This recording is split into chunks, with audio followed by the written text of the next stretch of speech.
Do you want to talk about Oliver Ekman-Larsson? So, Yeah. the Vancouver Canucks have done the impossible. They have, okay, I have been I've been trying to catch up as I have been, stuck in bed for the past week and a half with my back injury.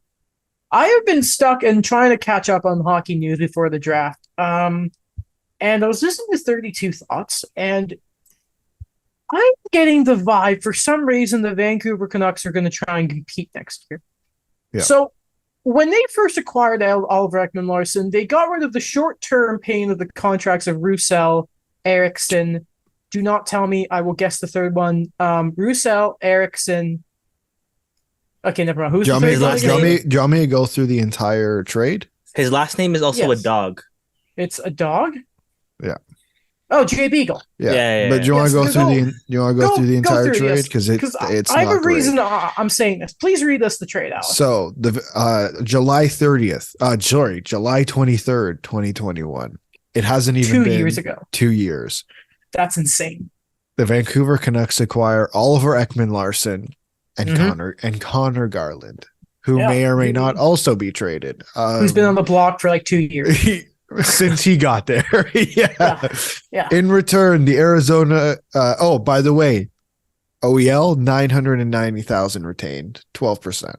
Oh, you forgot about that. The Coyotes acquire, which is whatever. They don't. Arizona doesn't care. Yeah. Arizona acquires Anton Roussel, Jay Beagle, and Louis Eriksson, which I believe they all had a year left on their deal. Yeah, they were all UFAs the following summer. Yeah. Yep.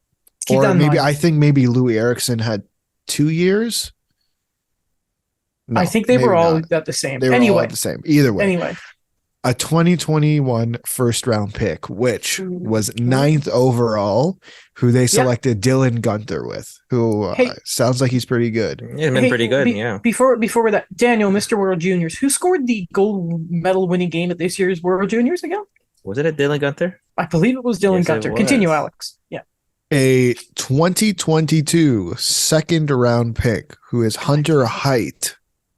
Whatever, you drafted Nice last name. year. Okay, 2 years ago. Yeah, we'll deal with it. I believe Good they value. actually traded that pick anyways because it's a Minnesota selection, so no longer theirs. We can trade tree this in a second, and a 2023 7th round pick, which is this year. It'll be 203rd overall. We'll be tracking that one. I remember we were talking to Harmon Dial of The Athletic, and I asked him, I said, Harmon. Oh, go ahead. Sorry. I was going to No, it's okay. I'm gonna do a bit here, so go ahead and finish up. The the Arizona Coyotes, used that pick to acquire Jack McBain from the Minnesota Wild. Continue. Oh, that's neat. My bad. That's it. Yeah, That's all I gotta say. Mm-hmm. Yeah. So they traded short-term pain. Wait, start from the beginning. I interrupted you. Start from the beginning. I apologize. So when they did that move, they moved out the short-term pain of dealing with Roussel, Beagle, and Eriksson to a guy they thought maybe could help them with a massive deal, who the moment after he signed that, and at the time I believed it. I believed Oliver Ekman-Larsson could bounce back. I love that player. But the moment he signed that deal, he fell off, and they went and got him. They traded the short-term pain of 1 year to the 8-year albatross of a deal.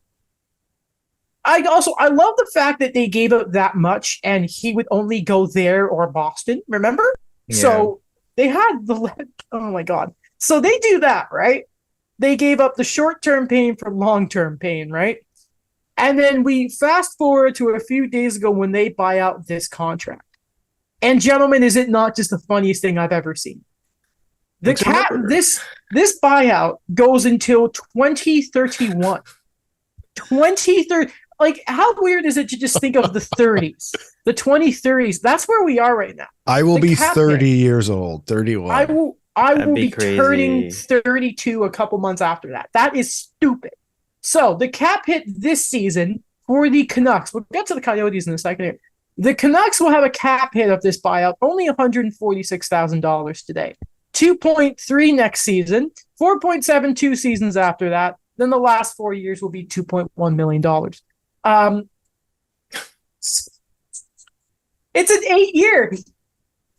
it's the cap hit's not nearly as bad, but now there is a long-term cap hit there. The Coyotes also get dinged for this. Now the cap hit's not nearly as bad, but apparently for the length of this buyout, the Coyotes apparently lose one of their 3 buyout salary retention windows. I think. I don't know if that is that true. That was a rule. I read that. It's apparently. Sorry, is that something. true? Because they just bought out 2 more guys, so do they no longer have salary retention? They just bought out Zach Cassian and Patrick Nemeth yesterday. My boy Patrick Nemeth, by the way. So do they have? Listen, Bill. I know we like to clown the Arizona Coyotes, but I don't think Bill Armstrong's that stupid. Are we sure that's a rule?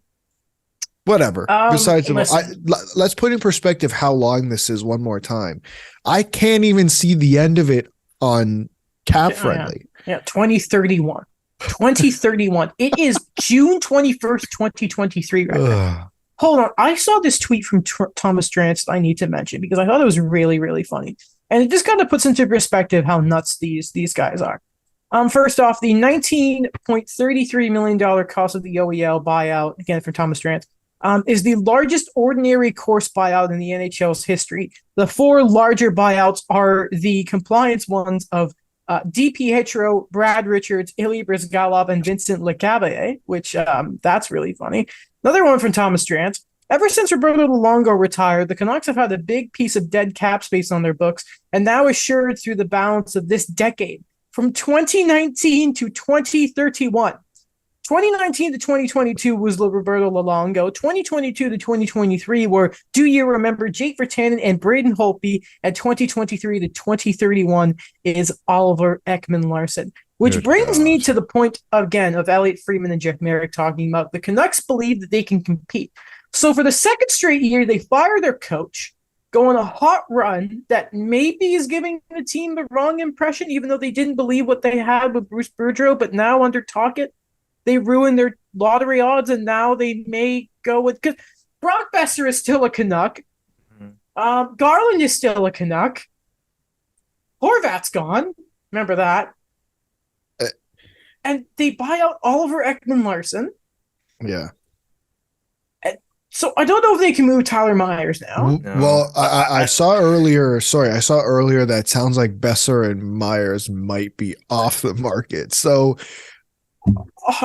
I like. Where are we going with the Vancouver Canucks? Daniel, I'll let you go. Just give me 1 second. I think I called this when they hired Jim Rutherford. I don't mean to toot my own horn, but I'm gonna do it anyways. I think I might have called this when they hired Jim Rutherford, when they said when they hired Jim Rutherford, what was Jim Rutherford not going to do? Even though they should have, and I'm still on board with it, and I believe it, that they should have rebuilt. They should go through a rebuild. I genuinely believe that. But I said, when you look at Jim Rutherford and his work in Pittsburgh over a certain period of time, there was absolutely no process of a rebuild, even when there were times, especially in the back half, that they should have gone through a rebuild, and they didn't bring Jim Rutherford in to do a rebuild. Yeah, I don't know. Maybe I'm wrong, but I don't know. Yeah, Daniel? It's a funny thing. We've talked about this how many times throughout the pandemic of what are the Vancouver Canucks doing? We've mentioned it before, that run in the bubble. I knew it was going to be something where they think that we're actually, I don't know, we're on a faster track of things than we think we are. And we're going back to the same answers. I remember, Adam, you mentioned where there's that idea that the Canucks say that they want to be competitive again. That's what they said when they made the OEL trade, where, yeah, we're giving up an asset like Dylan Guenther, hypothetically, and getting rid of these contracts that we could have just waited for them to expire and get a guy that we think that's going to help right away. And then he's bought out. It's another thing where I just don't see it with Vancouver, where they do one thing. Remember, we talked about this at the deadline. They do this one thing where it's like, okay, you were not going to get any. Horvat was not going to be re-signed. You get assets for him. You stay the course. They didn't do it. They get Philip Roenick. I forgot they did that. For the 17th overall pick. Plus, I think there was also a second round pick involved in that one as well. What a dumb team. And again, I've said this so many times the last 3 years. I don't know what they're doing. I really don't know what they're doing. They gave up the 17th and 43rd overall picks in this year's draft for Philip Hronek and 105th overall. They bought high on him, didn't they? Well, clearly the He had a career year. He had a career year. Yeah. Yeah, that's not good. Even though he played 4 games with the Canucks. But he got hurt, right? Yeah. That's how many points did he have in those 4 games? 1. Hey, there you go. Was it a goal or assist? An assist. Okay. There we go.